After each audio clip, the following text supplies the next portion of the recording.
when we did the story of the road, because I talked about when I first explained the process that we would be looking at the demand from the road, and people look you straight. What do you mean? As well, you know, it'll be fill me, surface dress me, clean me, empty me. You know, those kind of demands. Try and understand it, and I've got engineers who think she's gone mad.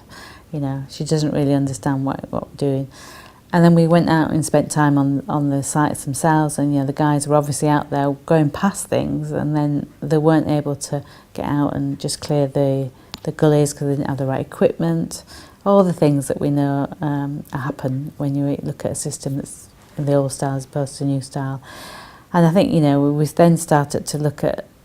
piece of the road as an integrity bit instead of job numbers. Piece of work we did on a road down Ullswater where previously we'd have gone and just patched a bit here and there, and where we spent a lot of time trying to understand what was the whole picture, so what needed to be done in terms of highway repairs, gully repairs, the work along the side, and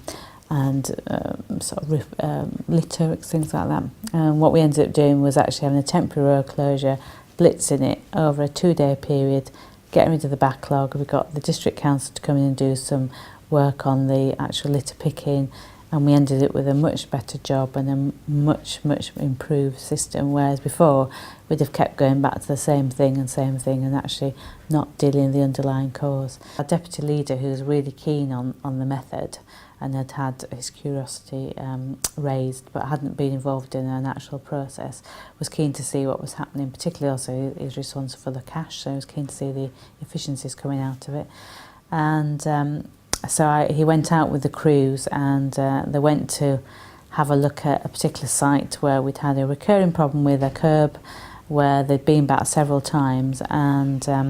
what they then discovered, having sorted out the drainage, was that there was blocked manholes beyond the actual drainage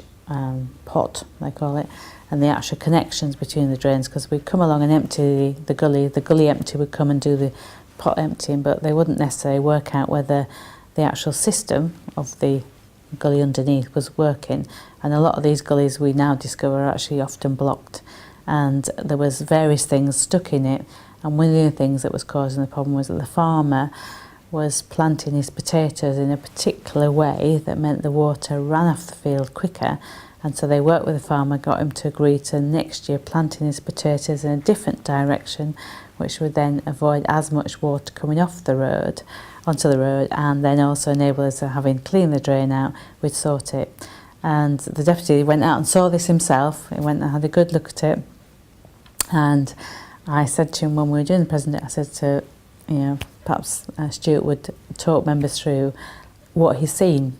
and him explaining it to people as somebody they trust and have faith in was one of those moments that just shifted it a little bit further along, that actually it is possible to change things. And they'll go, well, isn't this common sense? Yes, it is common sense, but to try and get it to that point. And I think now I'm beginning to see members saying they're getting less complaints, they can see that we're actually tackling the backlog, and they can see the difference it's making.